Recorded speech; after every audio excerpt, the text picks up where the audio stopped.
कधी कोरडा दुष्काळ तर कधी ओला दुष्काळ या दोन्ही संकटातून बीड जिल्ह्यातला शेतकरी जो आहे तो पिचलेला आहे असं म्हणलं तरी वावगं वाटणार नाही। विदारक वास्तव मी दाखवण्याचा प्रयत्न करतोय। गेल्या आठवड्यामध्ये मुसळधार पाऊस झाला। बीड जिल्ह्यातल्या 61 महामंडळामध्ये अतिवृष्टी जाहीर करण्यात आली। मात्र यानंतर जिल्ह्याचे पालकमंत्री आणि राज्याचे कृषी मंत्री धनंजय मुंडे यांनी सरसकट मदत करण्याचं आश्वासन जे आहे, घोषणा जी आहे ती केली होती। मात्र साधा तलाठी देखील कुठल्याही शेतकऱ्याच्या बांधावर पोहोचलेलं नाही। हे विदारक सत्य या बीड जिल्ह्याचं म्हणावं लागेल। हे सध्या मुगाचं पीक आहे आणि डोळ्या देखत अशा पद्धतीने हे पीक करपून गेलेलं आहे, जळून गेलेलं आहे। एवढी भीषण घटना झालेली असताना देखील प्रशासनाचा एकही अधिकारी या बांधावर आला नाही। हा संपूर्ण जर प्लॅन्ट बघितला तर हा मुगाचा आहे, बाजूला बाजरी देखील आहे। एकही पीक जे आहे ते आता सध्या परिस्थितीत अस्तित्वात नाही असं म्हणलं तरी आता वावगं वाटू नये।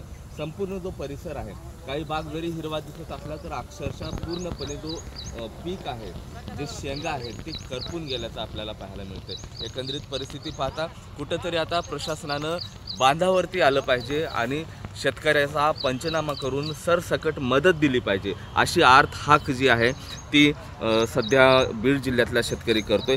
मी हे दाखवण्याचा प्रयत्न करतोय की अशा पद्धतीनं जर बघितलं तर ही शेंग आहे आणि अशा पद्धतीनं काळी आणि निळी ही शेंग पडलेला आहे। कुठंतरी हाताचा घास जो आहे तो हिरावून घेतला की काय असंच आता म्हणलं तरी वावगं वाटणार नाही। ऐन सणासुदीच्या काळामध्ये अशा पद्धतीनं शेतकऱ्याला आर्थिक संकटाला सामोरं जाण्याची वेळ इथं आलेली आहे। कॅमेरा पर्सन अक्षय रडेसह मी महेंद्र कुमार मुधोळकर, TV9 मराठी, बीड।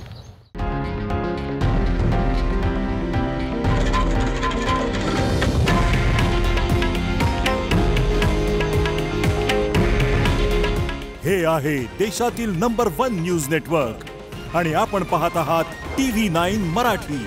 काळजी तुमची, हित महाराष्ट्राचं।